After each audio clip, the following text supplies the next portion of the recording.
ಎಲ್ಲರಿಗೂ ನಮಸ್ಕಾರ. ನಮ್ಮ ಲ್ಯಾಕ್ಸ್ ಬೆಂಗಳೂರು ಪ್ರಸ್ತುತಪಡಿಸುವ ದ ಹಿಂದೂ ಸುದ್ದಿ ವಿಶ್ಲೇಷಣೆಗೆ ತಮಗೆಲ್ಲ ಸ್ವಾಗತ. ಇಂದು ನಾವು 19 ಡಿಸೆಂಬರ್ 2024 ಬೆಂಗಳೂರು ಎಡಿಷನ್ ನ್ಯೂಸ್ ಪೇಪರನ್ನು ನೋಡಲಿದ್ದೇವೆ. ಈಗ ಈ ದಿನದ ಆರ್ಟಿಕಲ್ಗಳನ್ನು ನೋಡೋಣ. ಈ ದಿನದ ಮೊದಲ ಆರ್ಟಿಕಲ್ ಬಂದು 2 ಅವಾರ್ಡ್ಗಳನ್ನು ನಾವು ನೋಡಲಿದ್ದೇವೆ. ಇತ್ತೀಚೆಗಷ್ಟೇ 2 ಅವಾರ್ಡ್ಗಳನ್ನು ಅನೌನ್ಸ್ ಮಾಡಿದ್ದಾರೆ. ಒಂದು ಸಾಹಿತ್ಯ ಅಕಾಡೆಮಿ ಅವಾರ್ಡ್ ಮತ್ತು ಇನ್ನೊಂದು ಕುವೆಂಪು ನ್ಯಾಷನಲ್ ಅವಾರ್ಡ್. ಈ 2 ಅವಾರ್ಡ್ಸ್ ಬಗ್ಗೆ ನಮಗೆ ಇನ್ಫಾರ್ಮೇಷನ್ ಗೊತ್ತಿರಬೇಕು, ಯಾಕೆಂದರೆ ಇದು ನಮ್ಮ ಪ್ರಿಲಿಮ್ಸ್ ಪಾಯಿಂಟ್ ಆಫ್ ವ್ಯೂ ಅಲ್ಲಿ ಇಂಪಾರ್ಟೆಂಟ್ ಆಗುತ್ತೆ. UPSCಗೆ ಆದರೂ ಅಷ್ಟೇ, KPSCಗೆ ಆದರೂ ಅಷ್ಟೇ ಈ 2 ಅವಾರ್ಡ್ಗಳು ಕೂಡ ಇಂಪಾರ್ಟೆಂಟ್ ಆಗುತ್ತೆ. KPSCಗೆ ನಾವು ನೋಡಿದಾಗ ಯಾರಿಗೆ ಈ ಅವಾರ್ಡ್ ಬಂತು ಅನ್ನೋದು ಮುಖ್ಯ, ಆದರೆ UPSCಯಲ್ಲಿ ನೋಡಿದಾಗ ಈ ಅವಾರ್ಡ್ಗಳ ಕುರಿತಾಗಿಯೇ ನಮಗೆ ಇಂಪಾರ್ಟೆಂಟ್ ಆಗುತ್ತೆ. ಮೊದಲಿಗೆ ಸಾಹಿತ್ಯ ಅಕಾಡೆಮಿ ಅವಾರ್ಡ್ ಬಗ್ಗೆ ನೋಡೋಣ. ಈ ವರ್ಷ ಲಿಟರರಿ ಕ್ರಿಟಿಸಿಸಮ್ ಅಂದರೆ ಸಾಹಿತ್ಯ ವಿಮರ್ಶೆ ಏನಿದೆ ಆ ಒಂದು ಕ್ಯಾಟಗರಿಯಲ್ಲಿ ಕನ್ನಡದ KV ನಾರಾಯಣ ಅವರಿಗೆ ಈ ಒಂದು ಸಾಹಿತ್ಯ ಅಕಾಡೆಮಿ ಅವಾರ್ಡ್ ಬಂದಿದೆ. ಯಾವ ಬುಕ್ಕಿಗೆ ಬಂದಿದೆ? ಅವರ ಒಂದು ನುಡಿಗಳ ಅಳಿವು. ಈಗ ಸಾಹಿತ್ಯ ಅಕಾಡೆಮಿ ಅವಾರ್ಡು ಕನ್ನಡಗೆ ಯಾವ ಒಂದು ಕ್ಯಾಟಗರಿಯಲ್ಲಿ ಬಂದಿದೆ? ಲಿಟರರಿ ಕ್ರಿಟಿಸಿಸಮ್ ಅಥವಾ ಸಾಹಿತ್ಯ ವಿಮರ್ಶೆ ಅಂತ ಏನು ಕರಿತೀವಿ ಆ ಒಂದು ಕ್ಯಾಟಗರಿಯಲ್ಲಿ KV ನಾರಾಯಣ ಅವರಿಗೆ ಈ ಒಂದು ಅವಾರ್ಡ್ ಬಂದಿದೆ. ಅವರ ಯಾವ ಬುಕ್ಕಿಗೆ ಬಂದಿದೆ ಅಂತಂದರೆ ನುಡಿಗಳ ಅಳಿವು ಅನ್ನೋ ಒಂದು ಬುಕ್ಗೆ ಬಂದಿದೆ. ಈ ಬುಕ್ಕನ್ನು 2018ರಲ್ಲಿ ಅರಿವು ಪಬ್ಲಿಕೇಶನ್ಸಿಂದ ಈ ಒಂದು ಬುಕ್ ಪಬ್ಲಿಷ್ ಆಗಿತ್ತು. ಏನು ಹೇಳುತ್ತೆ ಈ ನುಡಿಗಳ ಅಳಿವು ಬುಕ್ಕು ಅಂತಂದರೆ, ಇಲ್ಲೇ ಹೆಸರಲ್ಲೇ ಹೇಳೋ ಥರ ಹಲವಾರು ಲ್ಯಾಂಗ್ವೇಜ್ಗಳೇನಿದೆ, ಹಲವಾರು ಭಾಷೆಗಳೇನಿದೆ, ಈ ಭಾಷೆಗಳ ಸಾವನ್ನು ನಾವು ನೋಡ್ತಾ ಇದ್ದೀವಿ. ಅಂದರೆ ಅದನ್ನು ಮಾತನಾಡುವ ಜನ ಕಡಿಮೆ ಆಗ್ತಾ ಇರೋದ್ರಿಂದ ಇರ್ಬೋದು, ಇಲ್ಲ ಹಲವಾರು ಬೇರೆ ಬೇರೆ ಕಾರಣಗಳಿಂದ ಹೇಗೆ ಭಾಷೆ ಸಾಯ್ತಾ ಇದೆ ಅನ್ನೋದಿರ್ಬೋದು, ಮತ್ತು ಆ ಒಂದು ಭಾಷೆ ಸತ್ತಾಗ ಆ ಒಂದು ಕಲ್ಚರ್ ಇರ್ಬೋದು, ಆ ಒಂದು ಸಂಸ್ಕೃತಿಗೆ ಯಾವ ರೀತಿಯಾದ ಹಾನಿ ಆಗುತ್ತೆ, ಮತ್ತು ಅದನ್ನು ಮಾತಾಡ್ತಾ ಇದ್ದ ಜನರ ಜೀವನ ಏನಾಗುತ್ತೆ, ಅವರು ಯಾವ ರೀತಿಯಾಗಿ ಬೇರೆ ಭಾಷೆಗೆ ಅವರು ಒಪ್ಕೊಳ್ತಾರೆ, ಇವೆಲ್ಲ ವಿಷಯವನ್ನು ಈ ನುಡಿಗಳ ಅಳಿವು ಅನ್ನೋ ಬುಕ್ನಲ್ಲಿ KV ನಾರಾಯಣ ಅವರು ಬರೆದಿದ್ದಾರೆ. ಇಷ್ಟು ನಮಗೆ ಇದು ಸಾಹಿತ್ಯ ಅಕಾಡೆಮಿ ಕನ್ನಡಕ್ಕೆ ಬಂದಿರೋ ಬಗ್ಗೆ. ಆದರೆ ಸಾಹಿತ್ಯ ಅಕಾಡೆಮಿ ಅವಾರ್ಡ್ ಬಗ್ಗೆ ನೋಡೋದಾದರೆ ಈ ಅವಾರ್ಡ್ ಏನಿದೆ ಇದು 21 ಲ್ಯಾಂಗ್ವೇಜ್ಗಳಲ್ಲಿ ಪಬ್ಲಿಷ್ ಆದಂಥ ಬುಕ್ಗಳಿಗೆ ಕೊಡ್ತಾರೆ. ನೆನಪಿರಬೇಕು, ಇದು ನಾಟ್ ಅಫಿಷಿಯಲ್ ಲ್ಯಾಂಗ್ವೇಜಸ್ ಅಲ್ಲ, ಬದಲಿಗೆ 21 ಲ್ಯಾಂಗ್ವೇಜಸ್ ಏನಿದೆ, ಸೆಲೆಕ್ಟೆಡ್ ಲ್ಯಾಂಗ್ವೇಜಸ್, ಈ ಸಾಹಿತ್ಯ ಅಕಾಡೆಮಿ ಲ್ಯಾಂಗ್ವೇಜಸನ್ನು ಕೂಡ ಸೆಲೆಕ್ಟ್ ಮಾಡುತ್ತೆ. 21 ಲ್ಯಾಂಗ್ವೇಜಸಲ್ಲಿ ಯಾವ ಬುಕ್ಸ್ ಪಬ್ಲಿಷ್ ಆಗಿರುತ್ತೆ ಆ ಬುಕ್ಸ್ಗಳಿಗೆ ಈ ಅವಾರ್ಡನ್ನು ಕೊಡ್ತಾರೆ. ಇನ್ನು ಬೆಂಗಾಲಿ, ಡೋಗ್ರಿ ಮತ್ತು ಉರ್ದು ಅಲ್ಲಿ ಏನು ಅವಾರ್ಡ್ಸ್ ಇದೆ, ಆ ವರ್ಕ್ಸ್ ಏನಿದೆ ಅದಕ್ಕೆ ಅವಾರ್ಡ್ಸ್ಗಳನ್ನು ಸದ್ಯಕ್ಕೆ ಇನ್ನೂ ಡಿಕ್ಲೇರ್ ಮಾಡಿಲ್ಲ. ಇನ್ನು ಮುಂದೆ ಅದನ್ನು ಮಾಡಬೇಕು ಅಂತ ಕೂಡ ಇಲ್ಲಿ ನಮಗೆ ಇನ್ಫಾರ್ಮೇಷನ್ ಸಿಗುತ್ತೆ. ನಮಗೆ ಬೇಸಿಕಲಿ ಇಂಪಾರ್ಟೆಂಟ್ ಆಗೋದು ಕನ್ನಡಗೆ ಯಾವ ಕ್ಯಾಟಗರಿಗೆ ಬಂದಿದೆ ಮತ್ತು ಯಾರಿಗೆ ಬಂದಿದೆ, ಯಾವ ಬುಕ್ಗೆ ಬಂದಿದೆ ಅನ್ನೋದು ಇಂಪಾರ್ಟೆಂಟ್ ಆಗುತ್ತೆ. ನೆಕ್ಸ್ಟ್ ಅವಾರ್ಡ್ ಬಂದು Gujarati writer bags Kuvempu national award. Kuvempu national award ಏನಿದೆ ಈ ಅವಾರ್ಡನ್ನು ಕುವೆಂಪು ನ್ಯಾಷನಲ್ ಟ್ರಸ್ಟ್ ಅಂತ ಒಂದು ಟ್ರಸ್ಟ್ ಇದೆ, ಆ ಟ್ರಸ್ಟ್ ನೀಡುತ್ತೆ. ಇದು ಪ್ರತಿ ವರ್ಷ ಆ್ಯನ್ಯುವಲಿ ಕೊಡುವಂತಹ ಅವಾರ್ಡ್. ಸಾಹಿತ್ಯ ಅಕಾಡೆಮಿ ಅವಾರ್ಡ್ ಕೂಡ ಆ್ಯನ್ಯುವಲ್ ಅವಾರ್ಡ್, ಅಂದರೆ ವರ್ಷಕ್ಕೊಂದು ಬಾರಿ ಈ ಒಂದು ಅವಾರ್ಡನ್ನು ಕೊಡ್ತಾರೆ. ಕುವೆಂಪು ನ್ಯಾಷನಲ್ ಅವಾರ್ಡು ಕೂಡ ಆ್ಯನ್ಯುವಲ್ ಅವಾರ್ಡ್ ಇದು. ಮತ್ತು ಈ ಒಂದು ಅವಾರ್ಡ್ ಏನಿದೆ ಇದು ಅಫಿಷಿಯಲ್ ಲ್ಯಾಂಗ್ವೇಜಸ್ ಏನಿದೆ, ನಮ್ಮ ಕಾನ್ಸ್ಟಿಟ್ಯೂಷನಲ್ಲಿ 8th ಶೆಡ್ಯೂಲಲ್ಲಿ ಏನು ಮೆನ್ಷನ್ ಆಗಿದೆ ಲ್ಯಾಂಗ್ವೇಜಸ್, ಆ ಒಂದು ಲ್ಯಾಂಗ್ವೇಜಸ್ಗೆ ಕೊಡ್ತಾರೆ. ಇದು ನಮಗೆ ಇಂಪಾರ್ಟೆಂಟ್ ಆಗುತ್ತೆ ಇಲ್ಲಿ. ಸಾಹಿತ್ಯ ಅಕಾಡೆಮಿ ಬಂದು 21 ಲ್ಯಾಂಗ್ವೇಜಸ್, ವೆರಾಸ್ ಕುವೆಂಪು ನ್ಯಾಷನಲ್ ಅವಾರ್ಡ್ ಬಂದು 8th ಶೆಡ್ಯೂಲಲ್ಲಿ ಯಾವ ಒಂದು ಲ್ಯಾಂಗ್ವೇಜಸ್ ಇರುತ್ತೆ ಆ ಲ್ಯಾಂಗ್ವೇಜಸ್ಗೆ ಕೊಡುವಂತಹ ಅವಾರ್ಡ್ ಆಗಿದೆ. ಕುವೆಂಪು ನ್ಯಾಷನಲ್ ಅವಾರ್ಡ್ ಏನಿದೆ ಈ ಒಂದು ಅವಾರ್ಡನ್ನು ಸ್ಟಾರ್ಟ್ ಮಾಡಿದ್ದು 2013ರಲ್ಲಿ ಸ್ಟಾರ್ಟ್ ಮಾಡಿದ್ರು ಇದನ್ನು. ಮತ್ತು ಈ ಅವಾರ್ಡ್ಗೆ ಏನೇನು ಬರುತ್ತೆ ಅಂದರೆ 5 ಲಕ್ಷ ಕ್ಯಾಶ್ ಪ್ರೈಸ್ ಬರುತ್ತೆ, ಇದರ ಜೊತೆಗೆ ಒಂದು ಸಿಲ್ವರ್ ಮೆಡಲ್ ಕೊಡ್ತಾರೆ ಮತ್ತು ಒಂದು ಸೈಟೇಷನನ್ನು ಕೊಡ್ತಾರೆ. ಈ ಮೂರನ್ನು ಕುವೆಂಪು ಅವಾರ್ಡ್ನಲ್ಲಿ ಕೊಡ್ತಾರೆ. ಈ ವರ್ಷದ ಒಂದು ಏನು ಕುವೆಂಪು ನ್ಯಾಷನಲ್ ಅವಾರ್ಡ್ ಇದೆ ಅದನ್ನು ಗುಜರಾತಿ ರೈಟರ್ ಹಿಮಾಂಶಿ ಇಂದುಲಾಲ್ ಶೇಲತ್ ಅನ್ನೋರಿಗೆ ಕೊಟ್ಟಿದ್ದಾರೆ. ಇವರು ಸುಮಾರು 20 ಬುಕ್ಗಳನ್ನು ಆಥರ್ ಮಾಡಿದ್ದಾರೆ, ಬರೆದಿದ್ದಾರೆ. ಹಾಗೆ ಸಾಹಿತ್ಯ ಅಕಾಡೆಮಿ ಅವಾರ್ಡ್ ಕೂಡ ಇವರಿಗೆ ಬಂದಿದೆ.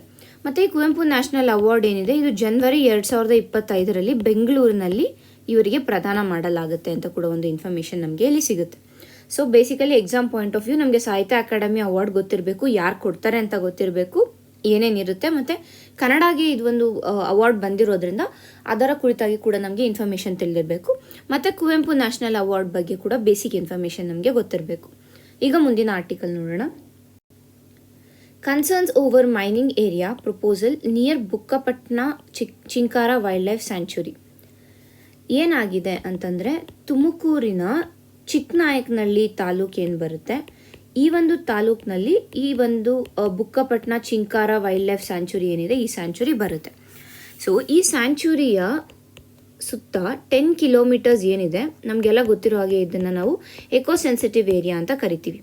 ಯಾಕೆ ಅಂತಂದರೆ ಯಾವುದೇ ಒಂದು ನ್ಯಾಷನಲ್ ಪಾರ್ಕ್ ಇರ್ಬೋದು, ವೈಲ್ಡ್ ಲೈಫ್ ಸ್ಯಾಂಚುರಿ ಇರ್ಬೋದು, ಈ ಒಂದು ಏರಿಯಾದ 10 ಕಿಲೋಮೀಟರ್ ರೇಡಿಯಸ್ ಏನಿರುತ್ತೆ, ಇವಾಗ ಇದೊಂದು ನ್ಯಾಷನಲ್ ಪಾರ್ಕ್ ಅಂದರೆ ಇದರ 10 ಕಿಲೋಮೀಟರ್ ರೇಡಿಯಸ್ ಏನಿದೆ, ಈ ರೇಡಿಯಸ್ನ ನಾವು ಎಕೋ ಸೆನ್ಸಿಟಿವ್ ಝೋನ್ ಅಥವಾ ಎಕೋ ಸೆನ್ಸಿಟಿವ್ ಏರಿಯಾ ಅಂತ ಡಿಕ್ಲೇರ್ ಮಾಡಿರ್ತೀವಿ.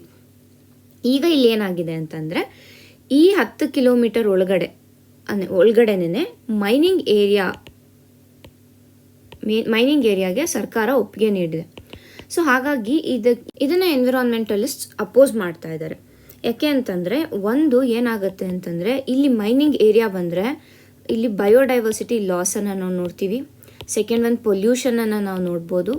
ಮತ್ತು ಹ್ಯೂಮನ್ ವೈಲ್ಡ್ ಲೈಫ್ ಕಾನ್ಫ್ಲಿಕ್ಟ್ ಏನಿದೆ, ಮ್ಯಾನ್ ಅನಿಮಲ್ ಕಾನ್ಫ್ಲಿಕ್ಟನ್ನು ನಾವು ನೋಡ್ಬೋದು. ಎಲ್ಲದಕ್ಕಿಂತ ಮುಖ್ಯವಾದ ಇದೇನು ಅಂದರೆ ಬಯೋಡೈವರ್ಸಿಟಿ ಲಾಸ್ ಆಗುತ್ತೆ. ಮತ್ತು ಇನ್ನೊಂದು ಇಲ್ಲಿ ಏನು ಹೇಳ್ತಾ ಇದ್ದಾರೆ ಅಂತಂದರೆ, ಈ ಏರಿಯಾ ಏನಿದೆ ಇದು ತುಮಕೂರಿನಲ್ಲಿ ಇರುವಂತಹ ಲಾಸ್ಟ್ ಗ್ರೀನ್ ಪ್ಯಾಚಸ್. ಅಂದರೆ ಒಂದು ಕಾಡು ಥರ ಏನಿದೆ, ಆ ಒಂದು ಏರಿಯಾ ಈ ತುಮಕೂರಿನಲ್ಲಿ ಇದು ಲಾಸ್ಟ್ ಪ್ಯಾಚ್ ಆ ಥರ ಇರೋದು. ಸೊ ಹಾಗಾಗಿ ಇದನ್ನು ನಾವು ಪ್ರೊಟೆಕ್ಟ್ ಮಾಡಬೇಕು ಅಂತ ಇಲ್ಲಿ ಹೇಳ್ತಾರೆ. ಏನು ಪ್ರಾಬ್ಲಮ್ಮು ಅಂತಂದರೆ, ಲಾಸ್ಟ್ ಇಯರು ಏನು ಕ್ಯಾಬಿನೆಟ್ ಮೀಟಿಂಗ್ ಆಗಿತ್ತು, ಅಲ್ಲಿ ಎಕೋ ಸೆನ್ಸಿಟಿವ್ ಏರಿಯಾನ ಡಿಕ್ಲೇರ್ ಮಾಡೋಕ್ಕೆ ಪ್ರಪೋಸಲನ್ನು ಕೊಟ್ಟಿದ್ರು. ಸೊ ಅದರಲ್ಲಿ 6 ಏರಿಯಾನ ಕೊಟ್ಟಿದ್ರು. ಒಂದು ಕಪ್ಪತ್ತಗುಡ್ಡ, ಇನ್ನೊಂದು ಈ ಬುಕ್ಕಪಟ್ನ ಏನಿದೆ, ಈ ಬುಕ್ಕಪಟ್ನ ಏರಿಯಾ, ಮತ್ತು Kammasandra, Nagarahole, Kaveri wild life sanctuary ಮತ್ತು ದಾಂಡೇಲಿ. ಸೊ ಈ 6 ಏರಿಯಾಗಳಲ್ಲಿ ಎಕೋ ಸೆನ್ಸಿಟಿವ್ ಏರಿಯಾನ ಡಿಕ್ಲೇರ್ ಮಾಡಬೇಕು ಅಂತ ಆಲ್ರೆಡಿ ಕ್ಯಾಬಿನೆಟ್ ಹೇಳಿತ್ತು. ಬಟ್ ಈಗ ಅದೇ ಎಕೋ ಸೆನ್ಸಿಟಿವ್ ಏರಿಯಾಲೇನೆ ಈಗ ಮತ್ತೆ ಮೈನಿಂಗ್ಗೆ ಅವರು ಏನು ಪರ್ಮಿಷನ್ ಕೊಡ್ತಾ ಇದ್ದಾರೆ, ಇದು ತಪ್ಪು. ಇದರಿಂದ ಏನಾಗುತ್ತೆ, ಈಗಾಗಲೇ ಹೇಳಿರೋ ಥರ ಈ ಪ್ರಾಬ್ಲಮ್ಸ್ಗಳು ಬರುತ್ತೆ ಅಂತ ಇಲ್ಲಿ ನಾವು ತಿಳ್ಕೊಬೇಕು. ಇದಿಷ್ಟು with respect to environmental conservation. ಆದರೆ ಈಗ Bukkapatna chinkara wild life sanctuary ಬಗ್ಗೆ ನೋಡೋದಾದರೆ, ಇದು ರಿಚ್ ಫಾನಾ ಮತ್ತು ಫ್ಲೋರಾ ಅಂದರೆ ಸಮೃದ್ಧವಾದ ಗಿಡ ಮರಗಳನ್ನು ಮತ್ತು ಪ್ರಾಣಿ ಪಕ್ಷಿಗಳನ್ನು ಇಲ್ಲಿ ಹೊಂದಿದೆ. ಫಾರ್ ಎಕ್ಸಾಂಪಲ್, ಇಲ್ಲಿ ನಾವು ಲೆಪರ್ಡನ್ನು ನೋಡ್ಬೋದು, ಸ್ಲಾತ್ ಬೇರನ್ನು ನೋಡ್ಬೋದು, ವೋಲ್ಫ್ಗಳನ್ನು ನೋಡ್ಬೋದು, 4 ಹಾರ್ನ್ಡ್ ಆ್ಯಂಟಲೋಪ್ ಏನು ಚಿಂಕಾರ ಅಂತ ನಾವು ಕರಿತೀವಿ, 4 ಹಾರ್ನ್ಡ್ ಆ್ಯಂಟಲೋಪ್, ಅದನ್ನು ನಾವು ಇಲ್ಲಿ ನೋಡ್ಬೋದು. ಮತ್ತು ಹಲವಾರು ಶೆಡ್ಯೂಲ್ 1 ಏನಿದೆ ನಮ್ಮ ವೈಲ್ಡ್ ಲೈಫ್ ಪ್ರೊಟೆಕ್ಷನ್ ಆ್ಯಕ್ಟಲ್ಲಿ ಶೆಡ್ಯೂಲ್ 1 ಏನಿದೆ, ಶೆಡ್ಯೂಲ್ 1 ಆ್ಯನಿಮಲ್ಸ್ ಏನಿದೆ, ಅದನ್ನು ನಾವು ಇಲ್ಲಿ ಹೆಚ್ಚಾಗಿ ಕಾಣ್ತೀವಿ. ಇದರ ಜೊತೆಗೆ ಹಲವಾರು ಬೇರೆ ರೀತಿಯಾದ ಈಗ ಹೈನಾಸ್ ಇರ್ಬೋದು, ಪಾರ್ಕ್ಯುಪೈನ್ಸ್ ಇರ್ಬೋದು, ಮತ್ತು ಪೈಥಾನ್ಸ್ ಇರ್ಬೋದು, ಈ ರೀತಿಯಾಗಿ ಬೇರೆ ಬೇರೆ ಆದ ಒಂದು ಪ್ರಾಣಿ ಪಕ್ಷಿಗಳಿವೆ. ಸೊ ಹಾಗಾಗಿ ಇಲ್ಲಿರುವಂತಹ rich diversity of flora and ಫೌನಾನ ನಾವು ಹಾಳು ಮಾಡ್ದಂಗೆ ಆಗುತ್ತೆ ಇಫ್ ಮೈನಿಂಗ್ ಏರಿಯಾ ಇರ್ಬೋದು, ಇಲ್ಲಾಂದರೆ ರೋಡ್ ಏನಿದೆ, ರೋಡ್ ಕನ್ಸ್ಟ್ರಕ್ಷನ್ ಏನಿದೆ, ಇವುಗಳಿಗೆ ಒಪ್ಪಿಗೆಯನ್ನು ಕೊಟ್ಟರೆ ಈ ಒಂದು ಏನು ಫ್ಲೋರಾ ಫೌನಾ ಇದೆ, ಬಯೋಡೈವರ್ಸಿಟಿ ಇದೆ, ಅದಕ್ಕೆ ಹಾನಿ ಆಗುತ್ತೆ ಅನ್ನೋದು ಈ ಒಂದು ಆರ್ಟಿಕಲ್ನ ಒಟ್ಟು ಸಾರಾಂಶ ಆಗಿದೆ. ಮುಂದಿನ ಆರ್ಟಿಕಲ್ ನೋಡೋಣ. Section 6A of citizenship act, why it fails Assam. ನಾವು ಅಕ್ಟೋಬರಲ್ಲಿ ಏನಾಯಿತು ಅಂದರೆ, ಸುಪ್ರೀಂ ಕೋರ್ಟ್ ಒಂದು ಜಡ್ಜ್ಮೆಂಟನ್ನು ಕೊಡ್ತು. ಏನು ಅಂತಂದರೆ, ಸೆಕ್ಷನ್ 6A ಏನಿದೆ ಸಿಟಿಸನ್ಶಿಪ್ ಅಮೆಂಡ್ಮೆಂಟ್ ಆ್ಯಕ್ಟಲ್ಲಿ, ಇಟ್ ಈಸ್ ಕಾನ್ಸ್ಟಿಟ್ಯೂಷನಲಿ ವ್ಯಾಲಿಡ್ ಅಂತ ಒಂದು ಜಡ್ಜ್ಮೆಂಟನ್ನು ಕೊಟ್ಟಿದ್ದಾರೆ. ಸೊ ಈ ಒಂದು ಆರ್ಟಿಕಲ್ನಲ್ಲಿ ಏನು ಹೇಳ್ತಾ ಇದ್ದಾರೆ, ಏನು ಮಾತಾಡ್ತಾ ಇದ್ದಾರೆ ಅಂತ ಅಂದರೆ, ಈ ಒಂದು ಡಿಕ್ಲರೇಷನ್ ಏನು ಕಾನ್ಸ್ಟಿಟ್ಯೂಷನಲಿ ವ್ಯಾಲಿಡ್ ಅಂತ ಕೊಟ್ಟಿದ್ದಾರೆ, ಇದರ ಒಂದು ನೆಗೆಟಿವ್ ಇಂಪ್ಲಿಕೇಶನ್ಸ್ ಯಾವ ರೀತಿಯಾಗಿ ಇದು ಅಸ್ಸಾಂಗೆ ಋಣಾತ್ಮಕವಾಗಿ ಅದು ಅಫೆಕ್ಟ್ ಮಾಡ್ತಾ ಇದೆ ಅನ್ನೋದರ ಕುರಿತಾಗಿ ಅವರು ಇಲ್ಲಿ ಮಾತಾಡ್ತಾ ಇದ್ದಾರೆ. ಸೊ ಮೊದಲಿಗೆ ನಾವು ಏನು ನೋಡೋಣ ಅಂತ ಅಂದರೆ, ಸೆಕ್ಷನ್ 6A ಏನಿದೆ ಇದರ ಬಗ್ಗೆ ನೋಡೋಣ. ಫಸ್ಟು ಈ ಸೆಕ್ಷನ್ 6A ಏನಿದೆ, ಇದನ್ನು ಅಸ್ಸಾಂ ಅಕಾರ್ಡ್ ಏನು ಕರಿತೀವಿ ನಾವು, ಆದ ನಂತರ ಅಸ್ಸಾಂ ಅಕಾರ್ಡ್ ಆಗಿದ್ದು 1985 ಸೊ ಇದಾದಮೇಲೆ ಸೆಕ್ಷನ್ 6A ಸಿಟಿಸನ್ಶಿಪ್ ಅಮೆಂಡ್ಮೆಂಟ್ ಆ್ಯಕ್ಟಲ್ಲಿ ಇಂಟ್ರೊಡ್ಯೂಸ್ ಮಾಡಿದ್ದಾರೆ. ಏನು ಹೇಳುತ್ತೆ ಈ ಸೆಕ್ಷನ್ 6A ಅಂತಂದರೆ, ಯಾರು ಬಾಂಗ್ಲಾದೇಶದಿಂದ ಅಸ್ಸಾಂ ಅಥವಾ ಭಾರತಕ್ಕೆ ಮಾರ್ಚ್ 25, 1971 ಮುಂಚೆ ಬಂದಿದ್ದಾರೆ, ಇವರಿಗೆ ಭಾರತದ ಸಿಟಿಸನ್ಶಿಪ್ಪನ್ನು ಕೊಡ್ಬೋದು ಅಂತ ಈ ಸೆಕ್ಷನ್ 6A ಹೇಳುತ್ತೆ. ಸೊ ಬಾಂಗ್ಲಾದೇಶದಿಂದ ಮಾರ್ಚ್ 25, 1971 ಮುಂಚೆ ಬಂದಿದ್ರೆ ಇವ್ರಿಗೆ ಇಂಡಿಯನ್ ಸಿಟಿಸನ್ಶಿಪ್ಪನ್ನು ಕೊಡ್ಬೋದು ಅಂತ ಇಲ್ಲಿ ಹೇಳ್ತಾರೆ. ಮತ್ತು ಈ ಅಸ್ಸಾಂ ಅಕಾರ್ಡಲ್ಲಿ 3 ಡೇಟ್ಸ್ಗಳನ್ನು ಕೊಟ್ಟು ಯಾವ ರೀತಿಯಾಗಿ ಇಂಡಿಯನ್ ಸಿಟಿಸನ್ಶಿಪ್ಪನ್ನು ಕೊಡಬೇಕು ಅಂತ ಹೇಳ್ತಾರೆ. ಫಾರ್ ಎಕ್ಸಾಂಪಲ್ 19 Jan 1, 1966ಗಿಂತ ಮುಂಚೆ ಬಂದಿದ್ರೆ, ಇದಕ್ಕಿಂತ ಬಿಫೋರ್ ಏನಾದರೂ ಅವ್ರು ಬಂದಿದ್ರೆ ಅವ್ರು ಡಿಫಾಲ್ಟಾಗಿ ಭಾರತದ ಸಿಟಿಸನ್ ಅಂತಲೇ ಕನ್ಸಿಡರ್ ಮಾಡಿದ್ದಾರೆ.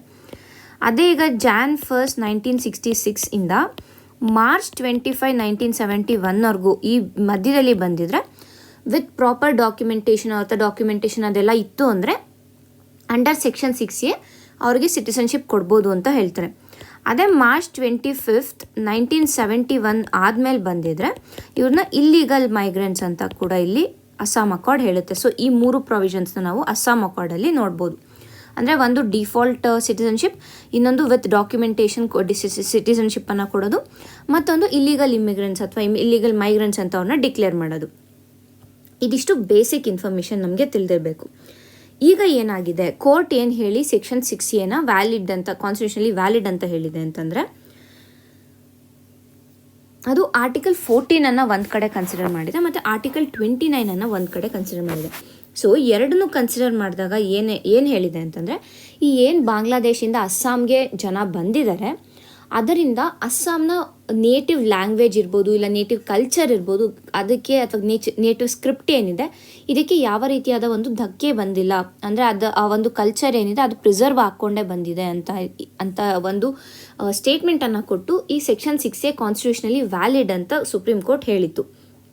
ಬಟ್ ಈ ಆರ್ಟಿಕಲ್ನಲ್ಲಿ ಯಾವ ರೀತಿಯಾಗಿ ಈ ಒಂದು ಸೆಕ್ಷನ್ 6A ಅಸ್ಸಾಂನ ಕಲ್ಚರ್ ಇರ್ಬೋದು, ಲ್ಯಾಂಗ್ವೇಜ್ ಇರ್ಬೋದು, ಯಾವ ರೀತಿಯಾಗಿ ಅದನ್ನು ಅಫೆಕ್ಟ್ ಮಾಡಿದೆ ಅನ್ನೋದ್ರ ಕುರಿತಾಗಿ ಅವರು ಮಾತಾಡ್ತಾ ಇದ್ದಾರೆ. ಸೊ ಈಗಾಗಲೇ ಹೇಳಿರೋ ಥರ ಕೋರ್ಟ್ ಏನು ಹೇಳ್ತು ಅಂದರೆ, ಆರ್ಟಿಕಲ್ 29 ಏನು ಹೇಳುತ್ತೆ ಅಂತಂದರೆ, ಲ್ಯಾಂಗ್ವೇಜ್, ಸ್ಕ್ರಿಪ್ಟ್ ಇವೆರಡನ್ನೂ ಕೂಡ, ಕಲ್ಚರ್ ಏನಿದೆ ಈ ಮೂರನ್ನು ಕೂಡ ಪ್ರಿಸರ್ವ್ ಮಾಡೋದಕ್ಕೆ ರಿಲಿಜಿಯಸ್ ಮೈನಾರಿಟೀಸ್ಗೆ ಅಥವಾ ಎಥ್ನಿಕ್ ಮೈನಾರಿಟೀಸ್ಗೆ ಒಂದು ರೈಟ್ ಇದೆ. This is a fundamental right ಅಂತ ನಮ್ಮ ಕಾನ್ಸ್ಟಿಟ್ಯೂಷನ್ ಹೇಳಿದೆ.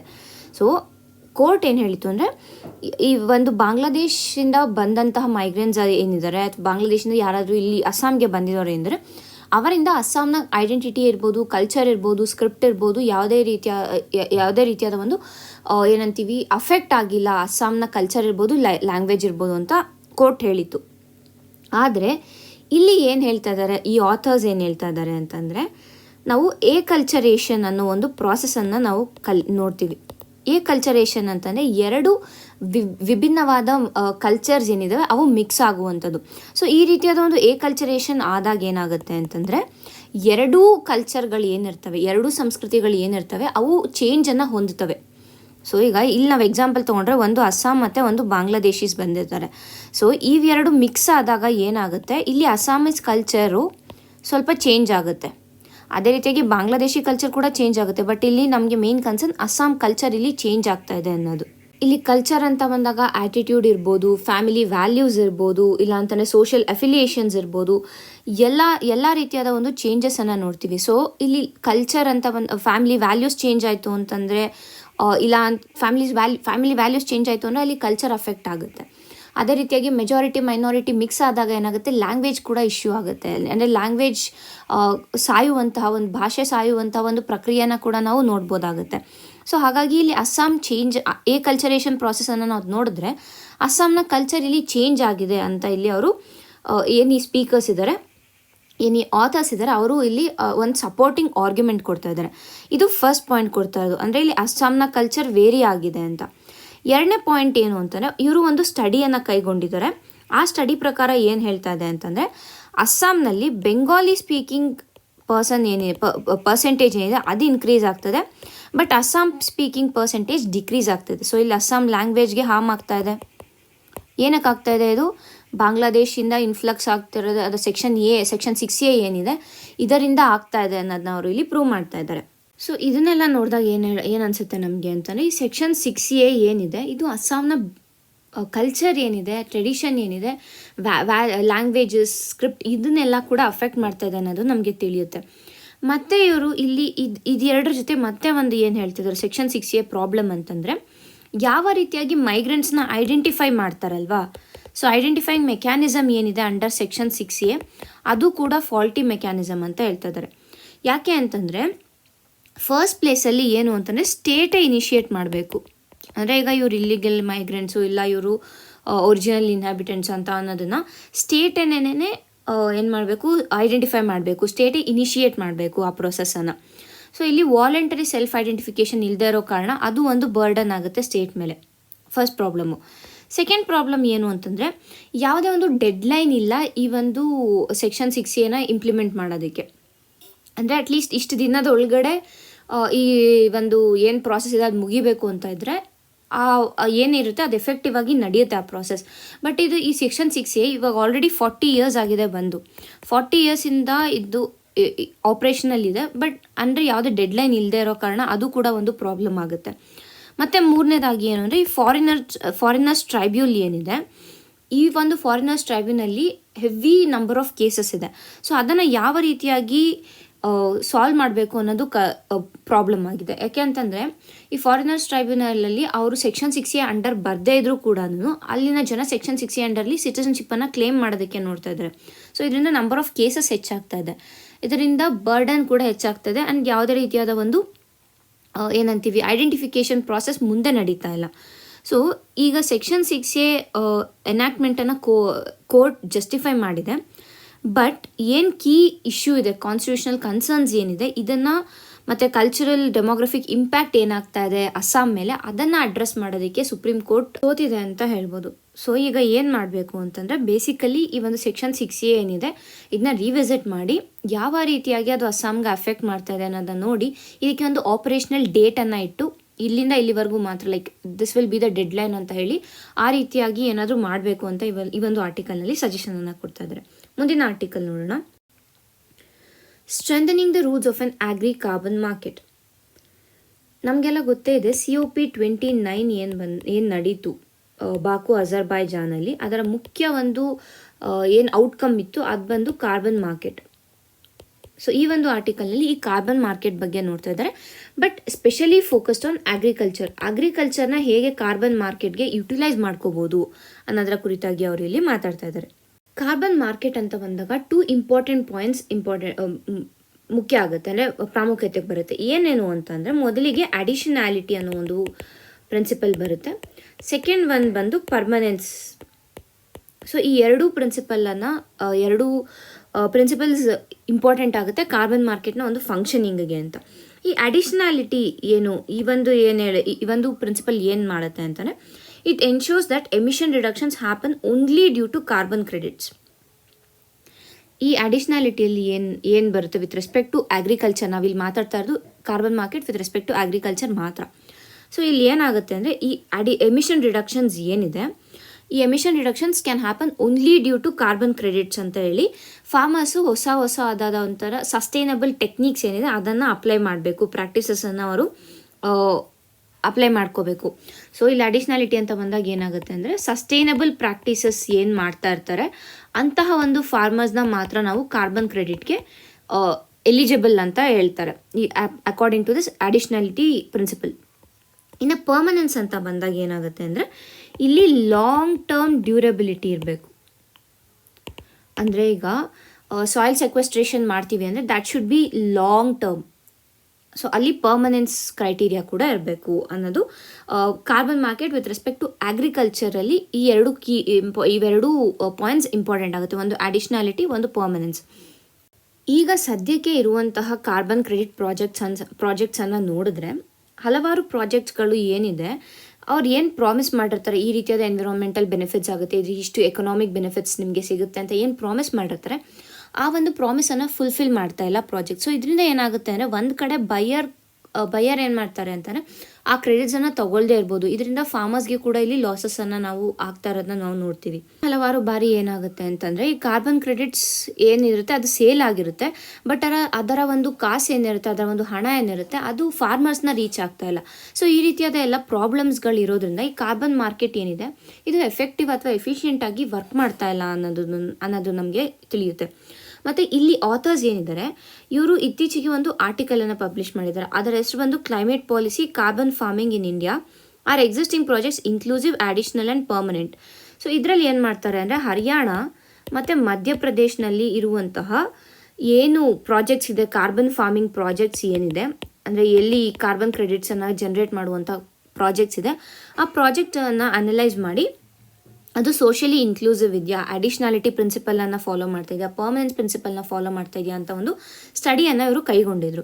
ಸೊ ಅದರಲ್ಲಿ ಇವ್ರಿಗೆ ಏನು ತಿಳಿಯುತ್ತೆ ಅಂತಂದರೆ, ಮಾರ್ಜಿನಲೈಸ್ಡ್ ಕಮ್ಯುನಿಟೀಸ್ ಏನಿದ್ದಾರೆ ಅವರನ್ನು ಈ ಒಂದು ಪ್ರಾಜೆಕ್ಟ್ಸಿಂದ ಎಕ್ಸ್ಕ್ಲೂಡ್ ಮಾಡಿದ್ದಾರೆ. ಯೂಶಲಾಗಿ ಏನಾಗುತ್ತೆ, ಮಾರ್ಜಿನಲೈಸ್ಡ್ ಕಮ್ಯುನಿಟೀಸ್ ಅಂದರೆ ಮಾರ್ಜಿನಲೈಸ್ಡ್ ಫಾರ್ಮರ್ಸ್ ಏನಿರ್ತಾರೆ ಇವರಿಗೇನೆ ಮೇಯ್ನಾಗಿ ಎಕನಾಮಿಕ್ ಬೆನಿಫಿಟ್ಸ್ ಬೇಕಾಗೋದು.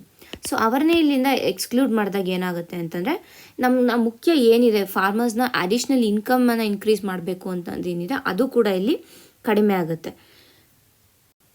ಮತ್ತು ಏನು ಪ್ರಾಬ್ಲಮ್ ಆಗಿದೆ ಅಂತಂದರೆ, ಎಫೆಕ್ಟಿವ್ ಇಂಪ್ಲಿಮೆಂಟೇಷನ್ ಇಲ್ಲ. ಈ ಒಂದು ಪ್ರಾಜೆಕ್ಟ್ಸ್ ಇದೆ ಬಟ್ ಅದರ ಎಫೆಕ್ಟಿವ್ ಇಂಪ್ಲಿಮೆಂಟೇಷನ್ ಇಲ್ಲ. ಅಂದರೆ ಈಗ ಹಲವಾರು ಬಾರಿ ಟ್ರೈನಿಂಗ್ ಇಲ್ಲದೆ ಇರ್ಬೋದು, ಇಲ್ಲ ಸರಿಯಾದ ಎಕ್ವಿಪ್ಮೆಂಟ್ಸ್ ಪ್ರೊವೈಡ್ ಮಾಡದೇ ಇರೋದಿರ್ಬೋದು, ಇಲ್ಲ ಬೇರೆ ರೀತಿಯಾದ ಪ್ರಾಬ್ಲಮ್ಸ್ ಏನಿರುತ್ತೆ ಇಲ್ಲ ಕಮ್ಯುನಿಕೇಷನ್ ಸರಿಗಿಲ್ದೇ ಇರ್ಬೋದು. ಈ ರೀತಿಯಾದ ಒಂದು ಇನ್ಎಫೆಕ್ಟಿವ್ ಇಂಪ್ಲಿಮೆಂಟೇಷನನ್ನು ಕೂಡ ನಾವು ಈ ಒಂದು ಪ್ರಾಜೆಕ್ಟ್ಸಲ್ಲಿ ನೋಡಿದ್ದೀವಿ ಅಂತ ಈ ಒಂದು ಸ್ಟಡಿ ಹೇಳ್ತಾ ಇದೆ.